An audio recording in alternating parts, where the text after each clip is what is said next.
कल आप हमसे नजरें मिलाकर बात कर सकें, कम से कम इस लायक तो छोड़िए अपने आप को।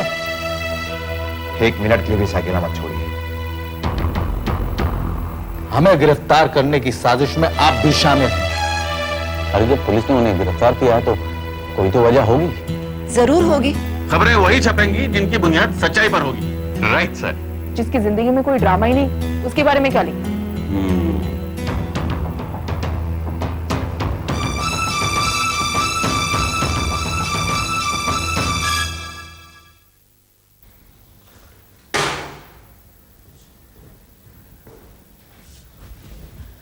क्या हुआ?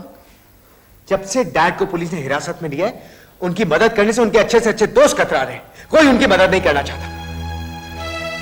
त्यागी अंकल ने कहा था कि वो डीआईजी से बात करेंगे, लेकिन कुछ भी नहीं किया उन्होंने। और चौहान अंकल, उनको तो मैं फोन करता हूं तो फोन का जवाब तक नहीं दे रहे। उन्हें दोष देने से क्या हासिल होगा नरेश? पापा पर इतना संगीन इल्जाम लगा है कि कोई बीच में नहीं आना चाहता। मेरा दिल बहुत घबराता है, मुझे बहुत डर लगता है नरेश। कहीं पापा पर लगाया हुआ हर इल्जाम सच ना हो। ये कैसी बातें कर रही हो तुम? ये बातें मैं नहीं कर रही हूँ, लोग कर रहे हैं। अगर कातिल पापा पर गोली चलाने की नियत से आया था, तो फिर वो राजू भैया के साथ क्यों था? राजू भैया ने उसे भगाने में मदद क्यों की? किसने देखा ये सब? बोलो, किसने देखा? तुम्हारे दोस्त जयदेव ने तुमको ये सब कहा और तुमने उसकी बात पर यकीन कर लिया। अपने दोस्त पर इतना भरोसा तुमको कि तुम अपने डैड पर शक कर रही हो। लेकिन नरेश, पुलिस इंस्पेक्टर सिद्धांत भी तो यही कह रहा था। सब के सब झूठ बोल रहे हैं।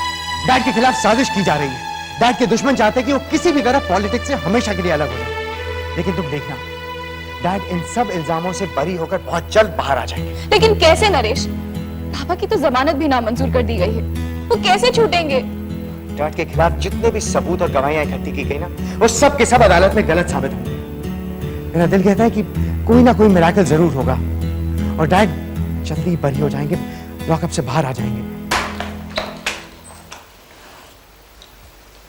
नमस्कार कनक जी। नमस्ते सैगल साहब। आप हमसे मिलने कैसे आ गए? अगर इजाजत हो तो आपसे कुछ सवाल भी पूछना चाहूंगी। किस बारे में? आपके बारे में। मैं आपका इंटरव्यू छापना चाहती हूँ। जो हादसा हुआ उसके बारे में नहीं, आपकी जाती जिंदगी के बारे में। बैठिए। भाई, हमारी जिंदगी तो खुली किताब है, बहुत कुछ लिखा गया है इसके बारे में, और वो भी जो सच नहीं है। मैं वही लिखूंगी जो सच है, और आप जो कहेंगे उस पर पूरा यकीन करूंगी, और आपकी इजाजत के बगैर एक लफ्ज भी नहीं लिखूंगी। भाई, अगर ऐसी बात है तो पूछिए, क्या पूछना चाहती हैं? ऐसे तो सवाल की कोई लिस्ट नहीं बनाई, बातचीत करते जो जानकारी मिलेगी उसे ही लिख लूंगी।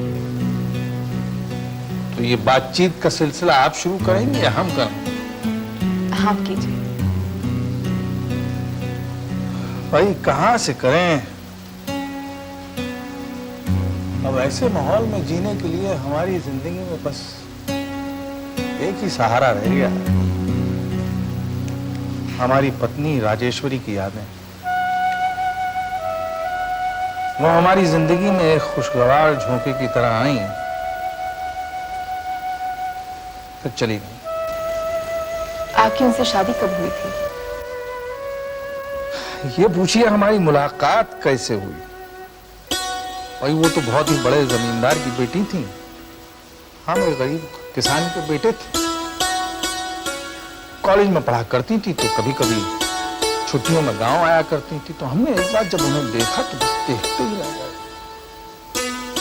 हमने जिंदगी में इतनी खूबसूरत लड़की कभी देखी ही नहीं थी। तो जब हमने उन्हें देखा तो एक तो दिखते ही रहे। तो बड़ी गुस्से में बोली कि ये क्या देख रहे हो? तो हमारे मुंह से भी निकल गया कि आपको देख रहे हैं। तो और गुस्सा हो गई और बिगड़ी और नाराज हो गई। बस ये नाराजगी और गुस्सा कब प्यार में बदला ये ना उन्हें पता लगा ना हमें। फिर उन्होंने अपने घर वालों की मर्जी के खिलाफ हमसे शादी कर ली। बहुत मोहब्बती थी। कुछ दिनों बाद उन्होंने अपने माँ बाप को भी मना लिया। अक्सर रूठ जाया करती थी, लेकिन पल भर में खुद ही मुस्कुरा देती थी। ज्यादा देर तक रूठा नहीं रह सकती थी, लेकिन इस बार पता नहीं क्या हुआ कि हमेशा के लिए हमसे रूठकर चली गई। सैगल साहब, इस बात का दुख रहेगा कि मैं उन्हें जान नहीं पाई, लेकिन इस बात की खुशी भी है कि आपके जरिए उनको थोड़ा बात जान पाई।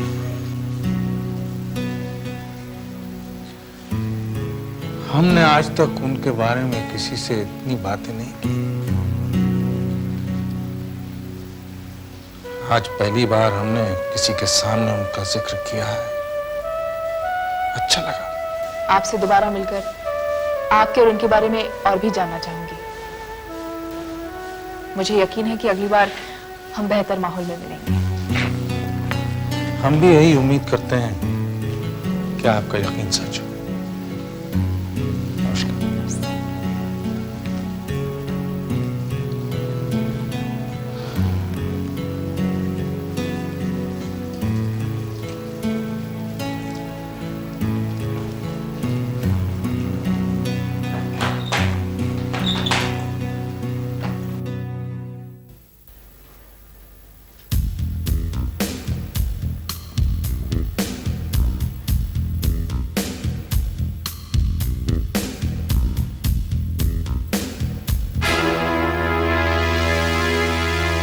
ये मेरा सबसे अहम गवाह था, अब ये भी नहीं रहा, और इसके जिम्मेदार आप सब हैं।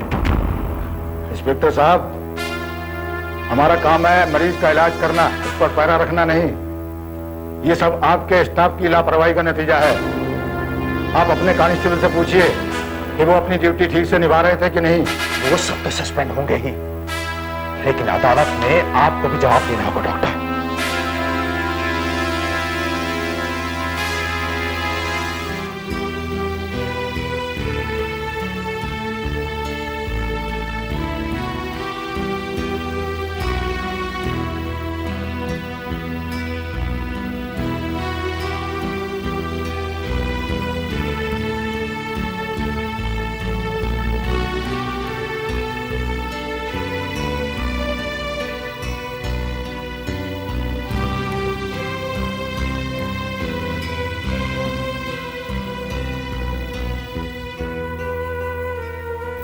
आप हमारी बातें छुपकर सुन रहे थे। आपकी बातें हमें इतनी दिलचस्प लगी कि हम जाते जाते रुक गए। एक तरफ तो आप भाभी जी से कहते हैं कि वो परेशान ना हो, और दूसरी ओर आप त्यागी साहब से कह रहे हैं कि वो उनकी जमानत रद्द कर दें। कैसे दोगले इंसान हैं आप। अपने पति के बारे में ऐसी कोची बात करना क्या आपको शोभा देता है? और ये जो खेल आप खेल रहे हैं, ये आपको शोभा देता है? कैसी बातें कर रही हैं राजेश्वरी आप? ऐसा सुनहरी मौका हम हाथ से जाने दें? हम इलेक्शन जरूर लड़ेंगे और जीतेंगे। इलेक्शन हारना बहुत अपमानजनक होता है राजेश्वरी, और इस बार इस तरह जीतना होगा कि जितने भी दामन में दाग हैं वो सब धुल जाएं। आप चिंता क्यों करती हैं? कल के बारे में सोचिए। फिर वही महफिलें लगेंगी, रौनकें होंगी, मीटिंग, स्पीचेस, दावतनामे। हमें वो सब वापस चाहिए राजेश्वरी। हमें थोड़ी सी देर हो जाती है तो आप परेशान क्यों होती हैं? आप जितने भी देर घर से बाहर रहते हैं हमें बहुत फिक्र होती है। फिक्र होती है? क्यों? इतने सारे दुश्मन जो बना दिए हैं। भाई हमारा कोई दुश्मन नहीं है।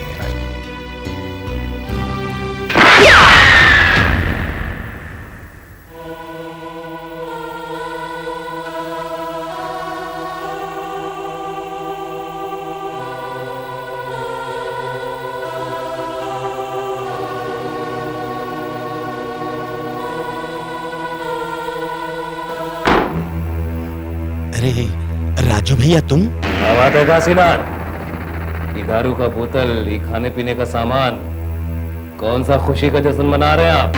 अरे नहीं राजू भैया, जश्न वश्न काय का, अब तो जानते हैं ना ये हमारा रोज का आदत है। और भाई जी से खद्दारी करना भी तुम्हारी रोज की आदत है। उनको जेल भिजवा कर यहाँ जश्न मना रहे हैं। नहीं राजू भैया, हमने कुछ भी नहीं किया। हमने किसी को कुछ नहीं बताया, भगवान की कसम। हमारे भगवान भाई जी है, और आज हम उनकी कसम खा कर आए हैं कि जिन लोगों ने उनको फंसाया उनको हम जिंदा नहीं छोड़ेंगे। एक तो क्या 10 ठो खून करना पड़ा तो वो भी हम करेंगे। और ये तुम्हारा खुश नसीबी है कि आज तुम्हारा बारी है।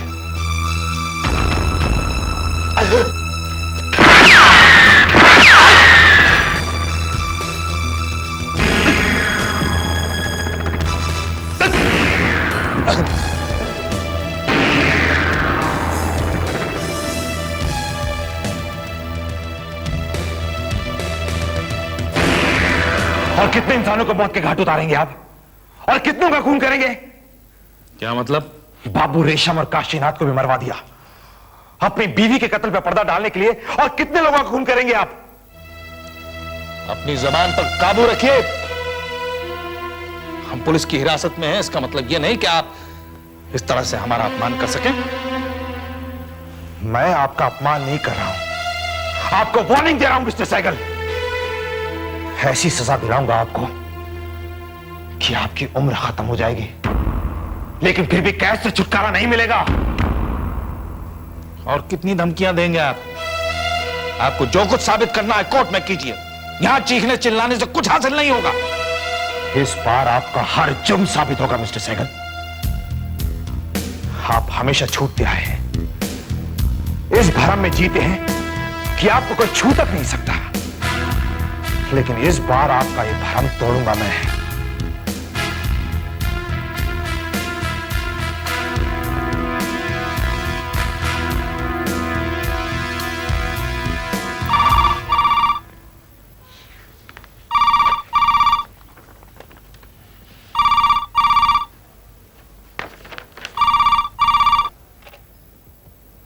हेलो।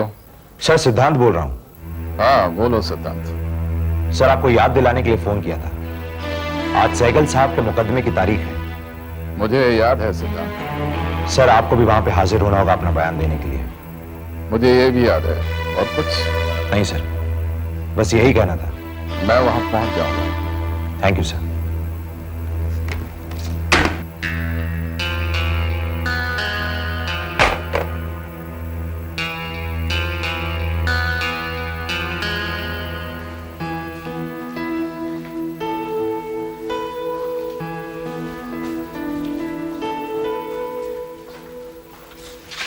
कैसे बेटे?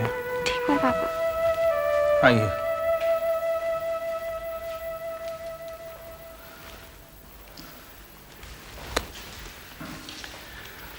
भाई हम आपके बहुत आभारी हैं कि आप यहाँ आए।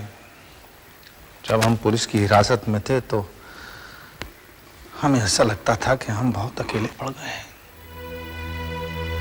हमारे साथ कोई नहीं है। लेकिन अब आप लोगों को यहाँ देखकर हमें बहुत अच्छा लगा। हम एक बार फिर आपका धन्यवाद करते हैं।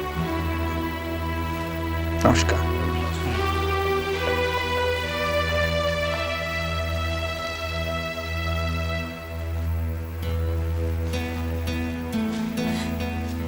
नहीं नहीं बेटा, क्यों रो रही हो? अब तो हम घर आ गए हैं ना। हाँ?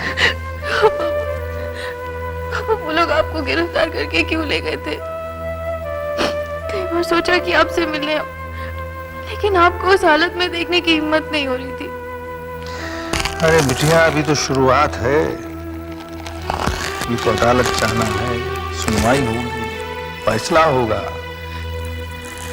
लेकिन हम समझते हैं कि ये मुश्किलात का जमाना ही इंसानी रूह की कसौटी है। तुम फिक्र मत करो, सब ठीक हो जाएगा। ये बुरे दिन भी गुजर जाएंगे। हाँ? देखते रहो। नमस्कार त्यागी जी। दुआई मुबारक हो आपकी। या तो हम आपकी बदौलत हुए हैं त्यागी जी, और उसी का शुक्रिया अदा करने हम आपके पास आए हैं। और आपसे माफी मांगने भी आए हैं कि हमने आपको गलत समझा, आप पर इल्जाम लगाया कि आपने हमें धोखा दिया है। भाई हमें माफ कर दीजिए। आप हमारे दोस्त हैं, न शुक्रिया कहने की जरूरत है और न माफी मांगने की। बैठिए। मुझे अपनी नौकरी बचानी थी, इसलिए मैंने डीआईजी साहब को बयान दे दिया। आपसे दोस्ती निभानी थी, इसलिए अदालत में यही कहा कि मैंने आपके खिलाफ पुलिस को कोई बयान नहीं दिया। ठीक है ना? अब हम क्या कहें त्यागी जी, आप वाकई सच्चे दोस्त हैं। मैं तो हूं, लेकिन पता नहीं आप हैं या नहीं। क्या कह रहे हैं आप? सैगल साहब, सच्चा दोस्त वो होता है जो वादा करके निभाता है। निभाना तो दूर की बात रही, आप तो वादा करके भूल जाते हैं। आपको तो याद भी नहीं रहता कि आपने कोई वादा किया था। किस वादे की बात कर रहे हैं? नरेश के साथ डॉली के ब्याह का वादा। नहीं त्यागी जी, वो वादा हम भूले नहीं, बस शर्मिंदा हैं कि उसे हम पूरा नहीं कर सकते। जिस वक्त नरेश पुलिस से भागा फिरता था, उन दिनों उसकी मुलाकात कजरी नाम की एक लड़की से हो गई। अब आपसे क्या छुपाना त्यागी जी, वो लड़की नरेश के बच्चे की मां बनने वाली है। धरती को खून पिलाना है, मिट्टी का कर्ज चुकाना है। धरती को खून पिलाना है, मिट्टी का कर्ज चुकाना है।